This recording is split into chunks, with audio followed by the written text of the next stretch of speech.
besimin e pakicës shqiptarëve.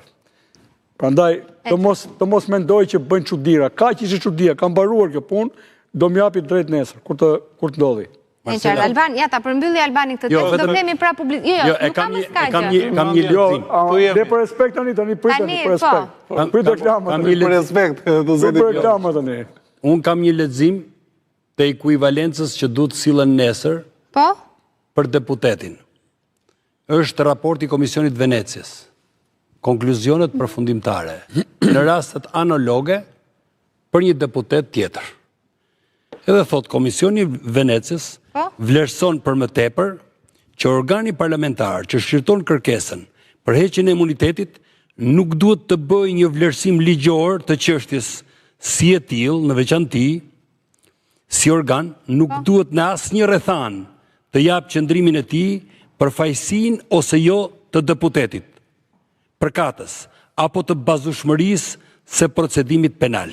Nisur nga ky citim, Parlamenti duket se nuk ka rrugë tjetër, por duhet t'i bindet kërkesës së gjykatës. Kaq. Pra, mbali e fundit fare, mbali e fundit se kjo.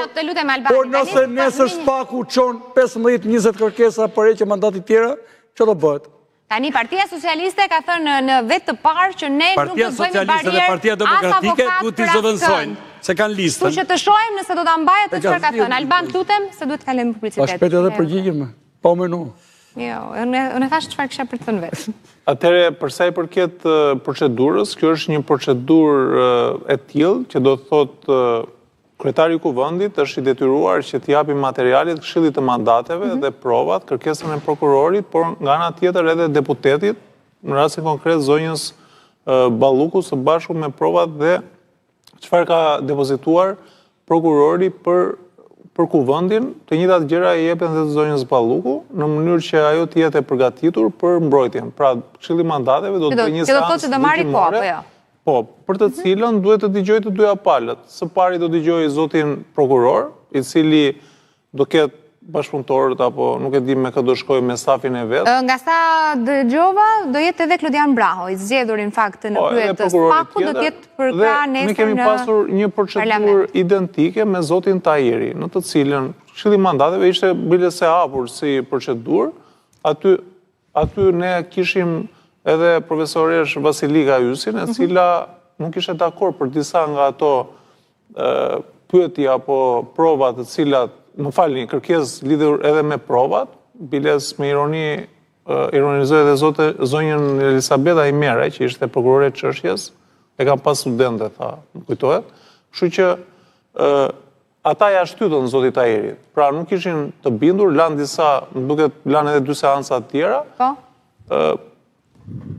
Pastaj e çuan relacionin në kuvend, dhe në kuvend mund të rekomandojnë ose heqjen e mandatit ose jo. Pra mund dali raporti ose me një, le të themi, propozim me një qëndrim ose me 2 qëndrime të ndryshme. Por deputetët nuk është se janë të detyruar që të miratojnë, nëse dalin kundra, nuk është se janë të detyruar që të votojnë raportin e Këshillit të mandatit. Pra ata do dëgjojnë në kuvend edhe zonjën Balluku, e cila do mbaj fjalën e saj përpara kuvendit, edhe pasaj do merret vendimi për heqjen, do bëhet votimi në mënyrë të fshehtë nga të gjithë deputetët, në mënyrë që t'i hiqet mandati apo jo.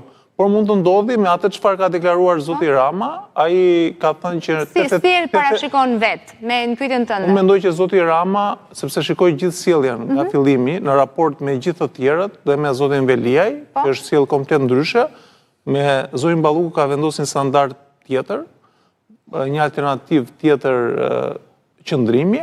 A mos ndoshta zoti Rama po ngren stekën shumë larg duke qelluar Spakun tani për të pasur një flusk bosh që pëlqet edhe do jetë po prapa ai që do t'ia japi drejtësisë Ballukut? Jo, nuk e besoj. Me gjithë të sjellje, ai do dhe unë kam frikë se kuvendi nuk do ta miratoj. Pra, nuk do ta miratoj. Mund ta çojë në afate 3 mujore dhe atëherë kalohet sikur nuk në moment që refuzon, nuk prokuroria mund të vijë me kërkesë tjetër. Pra, në momentin që do ketë prova të tjera, kanë 3 muaj afat si komision. Të cilat kjo është një punë që nuk do t'i kaloj 2 javë për mua.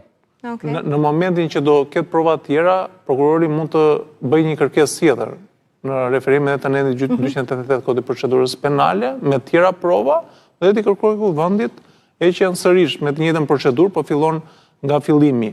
Kështu që është për t'u parë, por për fat të keq zoti Rama po ndjek një standard tjetër. Ose nëse ka ndonjë marrëveshje me zonin Balluku, mund t'i ketë thënë që ikja shtetit ose Aratis ose zoti Ahmetaj, në mënyrë që të shpëtojë ai dhe gjithë bashkëpunëtorët e tjerë të cilët janë edhe të zonjës Balluku. Pas kemi shkuar lart me skenarët. Duhet që të presim se çfarë do të ndodhi, por me ato që unë shikoj, domethënë çojnë drejt kësaj rruge, ose Aratisjen e zonjës Balluku, ose mosheqjen e mandatit. E qartë. Mirë, pasojat e skenarëve do t'i diskutojmë. Nuk e imagjinoj dot ose nuk e mendoj.